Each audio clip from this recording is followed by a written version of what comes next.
G'day guys, welcome to episode 102 of Ask Jack D. Today I take an amazing question around, is it healthy to be fueled and motivated by the doubt of other people? The answer is yes and no. It also comes with a caveat to say that if you are pioneering anything, or if you are somebody with a dream, or if you are somebody that speaks of progress, you will, not probably, you will be doubted, protested against and criticized your entire life, and that is the path, that is what comes with walking a truly unique path that we call entrepreneurship. And I'm trying to shape history, pulling from the sky for some strength to take with me. Line up the stars, fly away quickly and push the world forward like a tidal wave hit me.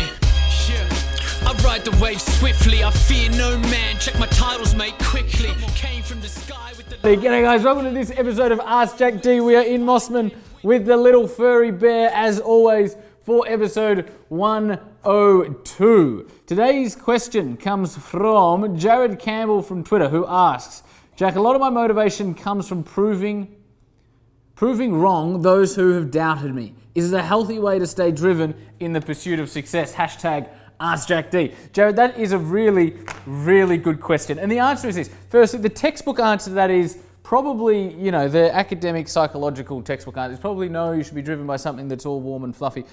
However, in my experience, it actually can be a really good motivator and is often a huge motivator for people who are going out and forging their own path. I was having lunch with Mark Boris, don't know, maybe 3 or 4 months ago.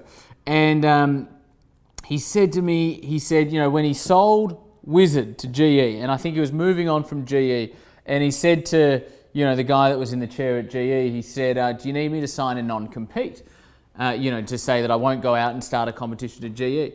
And Mark said, this guy responded by going, Mark, why would we need you to sign a non-compete? You pose zero threat to us. You have no distribution, you have no brand. We're GE, you're not. And Mark said that was the single most motivating moment of my entire life.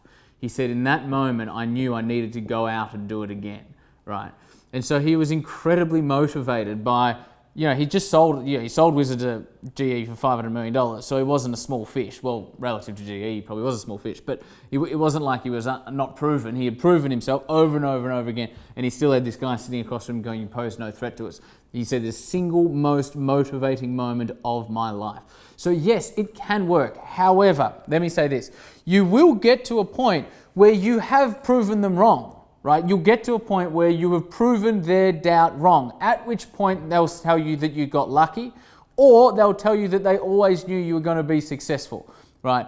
Either way, they won't say, you know what, that was a really ballsy move and you worked incredibly hard and you went against the grain, you took some massive risks, and I've noticed all of the work you put in and well done on making it out. They won't do that, right? But you will get to a point where you prove wrong, at which point you will need to find a completely new why.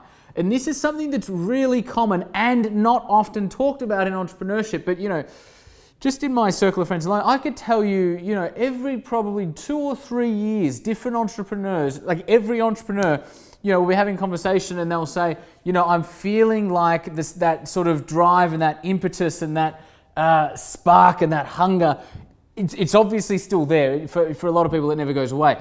But it's dampened just a little bit. And we talk about what was driving them, what's driving them now, and the conversation always ends at the same point, which is what was their why for the previous 2 or 3 or 4 years is no longer their why, because they proved the doubters wrong, or they got the house, or they got the car, or they got the guy, or they got the girl, or they got dad or mum saying, well done, son or daughter, right? So like they achieved that initial sort of thing that was fueling their dissatisfaction. Now they don't have dissatisfaction anymore. Now it's not about proving others wrong. It's about going, wow, what can fuel me and guide me and help me move for the next 5 to 10 years, right? So there comes a point several points in everybody's journey, whether it's every 2, 3, 4, 5, 10 years, doesn't matter, where you will need to reinvent your why. And you need to do that consciously, because you can't be demotivated for 6 or 12 months at a time, right? It doesn't work. You need to catch it, you need to address it, you need to think about it, you need to develop a new fuel, right? The other thing is this. Regardless of how successful you become, you will always have people doubting you throughout your entire life. always, right? Richard Branson has, you know, probably half the world doubting that he can make Virgin Galactic work. In my view, it's almost like a foregone conclusion. Branson's driving it. He's got great scientists, you know, rocket engineers and all that. It will happen, right? But, you know, and even if you went back 4 or 5 years, probably like 80% of the world was doubting he'll be able to make it happen.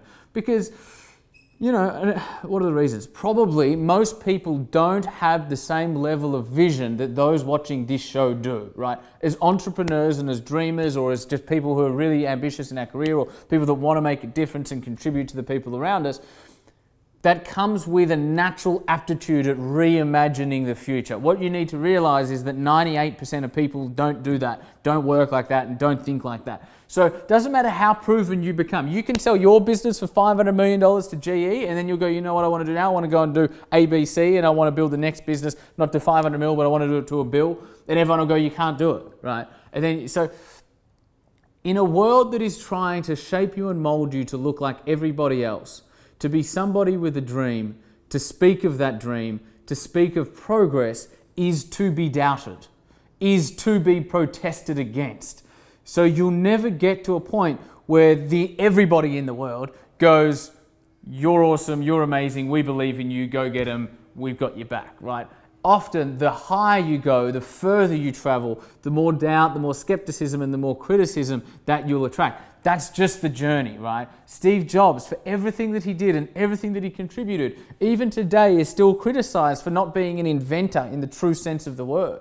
I'm like, guys, it's fucking Steve Jobs. Like, he might not have invented the mouse, he might not have invented, you know, the music player iPod thing, but man, he brought it to the world better than anybody else. So who cares whether he's an inventor or an innovator or a CEO or not? Who cares? But like, I feel that sometimes the world doesn't give pioneers the recognition that they deserve. So if you consider yourself a pioneer, it's kind of something you need to become accustomed to and comfortable with. Now, question for this Tuesday. What is it that drives you? The number one thing. I'm genuinely interested in hearing these responses from our community, because I want to, what is driving you guys? Is it success? Is it growth? Is it contribution? Is it finance? Is it recognition? Is it significance? Is it change? Is it impact? Is it legacy? Truthfully, from the bottom of your heart, from the bottom of your soul, the number one thing that drives you to walk the path that you are on, regardless of what the path is, what's the number one thing that is driving you? In the comments below, I will be there. Jared, thank you very much. Thank you guys for tuning into episode 102. Bear's down the other end of the table now, so he will continue eating my watch. Thanks, Bear. That's good of you. Speak to you guys tomorrow. Cause I'm lining up the stars. You know I'm lining up the stars. Yeah, we here doing God's work. Cause you know tonight is